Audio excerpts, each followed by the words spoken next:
मैंने कोर्ट में अपना पक्ष रखा। जब मुझे पता चला कि मेरे खिलाफ एफआईआर हुई है तो मैंने एंटिसिपेटरी बेल ली, मुझे जमानत मिल गई, मैं बाहर हूँ। और मैंने कोर्ट में अपना पक्ष ये रखा कि बुध विहार में मैं आता हूँ, जाता हूँ, मेरे सामने कोई इस तरीके की घटना ना घटी और ना मैंने किसी को भागते हुए देखा है। तो ये एक बड़ा सवाल है कि वास्तव में हुआ क्या था, किस तरीके से एक महिला ने आरोप लगाया और कोर्ट में वो मामला आज भी विचाराधीन है। मुझे कोर्ट पे पूरा विश्वास है कि हम लोग, क्योंकि कोई आरोप है नहीं, तो हम लोग वाइज्जत इसमें बिल्कुल बरी होंगे और फिर हम लोग आप लोगों से बातचीत करेंगे। तो जिन लोगों को जानकारी इस बारे में नहीं है वो इसको समझ लें, और जिन लोगों को जानकारी चाहिए थी उनको मैंने दे दिया कि मेरे ऊपर सिर्फ एफआईआर में इतना सा आरोप है कि जब उनके साथ में उनके अनुसार ये घटना घटी और जब वो लोग 2-3 बच्चे थे इस घटना को अंजाम देकर के वहां से भागे, तब मैं उन्होंने नीचे झांक करके देखा तो जीने के पास में खड़ा था। उन लड़कों के साथ में उन्होंने बदतमीजी की। सुबह सुबह का समय था, मैं बुधवार में पहुंचा वंदना के लिए। तो वहां जाकर के पता चला कि जो बच्चे थे वो परेशान थे। उन्होंने मुझसे कहा भैया ऐसी बात है और माता जी ने हमारे साथ बड़े इस तरीके से व्यवहार किया। तो मैं कोई बात नहीं, हम बात करेंगे। मैडम ने जो भिक्षुणी थी उन्होंने 100 नंबर पर कॉल किया और कॉल करने के बाद में बताया कि मेरे साथ में बच्चों ने इस तरीके की बदतमीजी की। खैर वो मामला खत्म हो गया और उसके बाद में उसी कंप्लेंट को आधार बना करके उन्होंने, ये जुलाई 2016 की घटना थी, जबकि इसी कंप्लेंट को आधार बना करके अक्टूबर 2016 में उन्होंने एफआईआर जो है वो कर दिया। उसमें 5 लोगों के नाम जो है वो रखे गए। राहुल नागपाल, बौद्ध भिक्षु एक हैं और दूसरे 3 बच्चे वो जो सफाई जो बुधविहार में करने के लिए रहते थे। तो उसमें जो एफआईआर में जो मेरे ऊपर आरोप लगाया गया मैं उनके बारे में बता देता हूँ, और एफआईआर की कॉपी भी किन्हीं लोगों को चाहिए कि तो वो भी मैं दे दूंगा। उसमें ये कहा गया कि मेरे ऊपर जो 3 बुधविहार में सफाई करने वाले बच्चे हैं उनके ऊपर सबसे ज्यादा आरोप लगाया कि इन 3 लड़कों ने मेरे रूम का ताला जो है वो, मेरे रूम का गेट खोलने के बाद में मैं अंदर थी, उसको किवाड़ को उन्होंने खोला, खोलने के बाद अंदर थी, मेरे साथ बदतमीजी की, मेरे साथ मारपीट की, मेरा चश्मा तोड़ दिया और मेरे साथ जो एक महिला आरोप लगा सकती है उन्होंने आरोप लगाए। और इसके बाद में वो कहते हैं कि वो लोग जब 3 बच्चे मेरे साथ इस तरीके की हरकत करके भाग गए तो मैंने शोर मचाया। तो मैंने नीचे झांक करके देखा तो ग्राउंड फ्लोर पर राहुल नागपाल जीने के गेट के बराबर में खड़ा था। बिल्कुल मैं खड़ा था, मैं बुद्ध वंदना के लिए आया था। ना मैंने वहां से कोई भागता हुआ देखा और ना मैंने कोई शोर सुना। इस बात को उन्होंने कोर्ट में कहा। मैंने कोर्ट में अपना पक्ष रखा। जब मुझे पता चला कि मेरे खिलाफ एफआईआर हुई है तो मैंने एंटिसिपेटरी बेल ली, मुझे जमानत मिल गई, मैं बाहर हूँ। और मैंने कोर्ट में अपना पक्ष रखा कि बुध विहार में मैं आता हूँ, जाता हूँ, मेरे सामने कोई इस तरीके की घटना ना घटी और ना मैंने किसी को भागते हुए देखा है। तो ये एक बड़ा सवाल है कि वास्तव में हुआ क्या था, किस तरीके से एक महिला ने आरोप लगाया और कोर्ट में वो मामला आज भी विचाराधीन है। मुझे कोर्ट पे पूरा विश्वास है कि हम लोग, क्योंकि कोई आरोप है नहीं, तो हम लोग वाइज्जत इसमें बिल्कुल बरी होंगे और फिर हम लोग आप लोगों से बातचीत करेंगे। तो जिन लोगों को जानकारी इस बारे में नहीं है वो इसको समझ लें, और जिन लोगों को जानकारी चाहिए थी उनको मैंने दे दिया कि मेरे ऊपर सिर्फ एफआईआर में इतना सा आरोप है कि जब उनके साथ में उनके अनुसार ये घटना घटी और जब वो लोग 2-3 बच्चे थे इस घटना को अंजाम देकर के वहां से भागे, तब मैं उन्होंने नीचे झांक करके देखा तो जीने के पास में खड़ा था। मैंने ये स्वीकार किया कि हाँ मैं जीने पर खड़ा था, इसमें कोई दो राय नहीं है। मैं प्रतिदिन बुधवार में वंदना के लिए जाता हूँ, उस दिन भी वंदना के लिए गया था। मैंने ना कोई भागता हुआ देखा, ना कोई शोर सुना। हाँ जी ने ऊपर से आवाज दे करके मुझे बुलाया, उन्होंने बताया मेरे साथ इस तरीके की घटना घटी है। तो मैंने कहा कोई बात नहीं, आप 100 नंबर पर कॉल कर दो। इसमें बलात्कार जैसे किसी शब्द का उस समय कोई जिक्र नहीं था। तो ये एक सवाल आपका था जिसका मैंने जवाब आपको आज बुद्ध पूर्णिमा के अवसर पर दिया है। एक सवाल और बड़ा, ये भी एक ऐसा सवाल है कि जिसका मैं कई बार सोचता रहा कि इसका जवाब दिया जाए ना दिया जाए, लेकिन आज चलो बुद्ध पूर्णिमा है और तो सोच रहे सवाल का जवाब भी मैं आपको दे देता हूँ।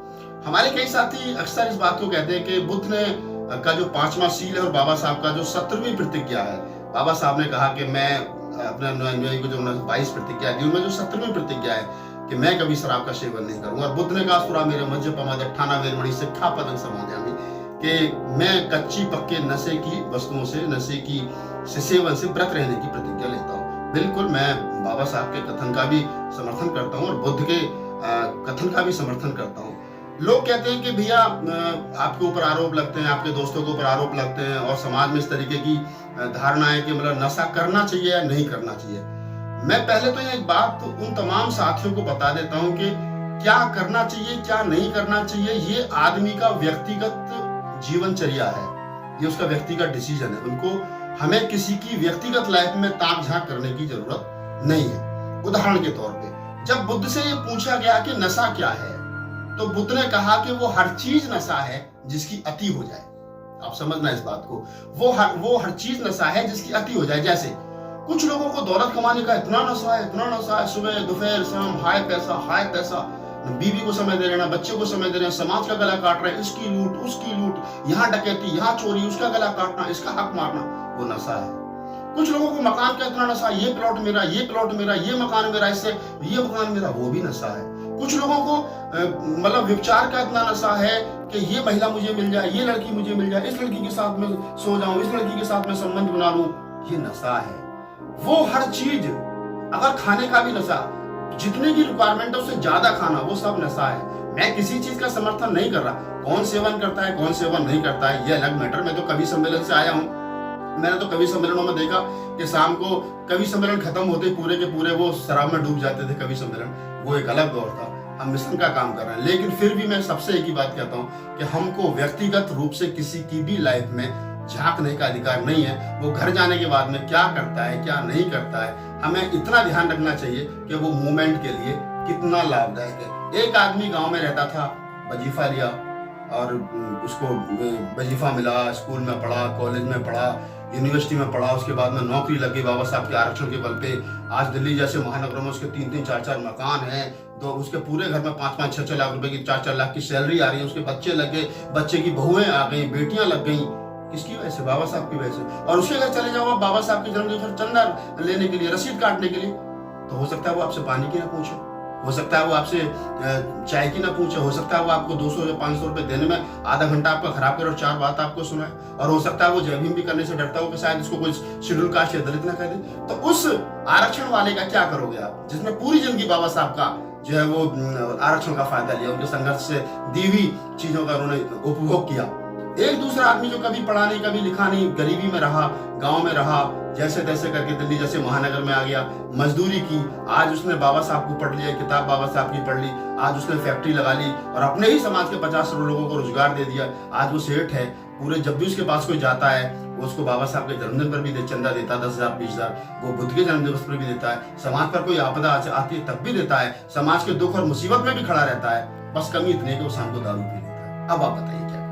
वो जो बाबा साहब के आरक्षण के बल पर 3 लाख 4 लाख रुपए सैलरी ले रहा है, वो महत्वपूर्ण है, या वो महत्वपूर्ण जिसने कभी बाबा साहब के जन्मदिन, बाबा साहब के दिए हुए आरक्षण का कभी लाभ नहीं लिया और उसके बावजूद भी वो हमेशा समाज के दुख और दर्द में खड़ा रहता है? समाज के लिए कौन सा फायदेमंद है? मैं किसी चीज के सेवन करने का पक्ष में या विपक्ष में कभी नहीं था। मैं सिर्फ इतना कहता हूं, बुद्ध ने कहा है वो हर चीज नशा है जिसकी अति हो जाए, और अति हमें खाने की भी नहीं करनी चाहिए, पीने की तो बात छोड़ दीजिए। इस बुद्ध पूर्णिमा पर हम ये संकल्प लें कि हम किसी भी चीज की अति नहीं करेंगे, और जो व्यक्ति समाज के लिए महत्वपूर्ण है, जो व्यक्ति मूवमेंट के लिए महत्वपूर्ण है, जो व्यक्ति अपनी मेहनत की कमाई में से मूवमेंट पर खर्च करता है, जो व्यक्ति अपने 24 घंटे में से कुछ ना कुछ समय मूवमेंट को देता है, वो व्यक्ति मूवमेंट के लिए लाभदायक है। उस व्यक्ति की मूवमेंट के लिए जरूरत है। वो अपने व्यक्तिगत जीवन में क्या करता है क्या नहीं करता है, हमें उससे कोई लेना देना नहीं होना चाहिए। हाँ, अगर उसका व्यक्तिगत लाइफ सामाजिक लाइफ में को डिस्टर्ब करे तो फिर ऐसे व्यक्तियों से हमें दूरी बना लेनी चाहिए। किसी का दारू का शौक, किसी का और अन्य कोई शौक, किसी का गुटखा बीड़ी पान तंबाकू का शौक अगर हमारे मिशन के लिए नुकसानदायक हो तो हमें ऐसे व्यक्तियों से हमेशा और तत्परता के साथ में दूरी बना लेनी चाहिए। तो ये 2 सवाल थे जिनका मैंने आपको जवाब दिया और शायद आप लोग संतुष्ट हो गए होंगे। और अगर फिर भी आपके कुछ और सवाल हैं तो मुझे बिल्कुल मेल कर सकते हैं rahulnagpalofficial@gmail.com। अगर आपको मेरा वीडियो अच्छा लगा हो तो वीडियो को लाइक कीजिए, शेयर कीजिए, सब्सक्राइब कीजिए मेरे चैनल को राहुल नाग 85 को। और चलिए चलते चलते एक बार फिर आपको इस बुद्ध पूर्णिमा की बहुत बहुत बहुत मंगल कामना। जय भीम, नमो बुद्धाय, जय मूल्यवासी।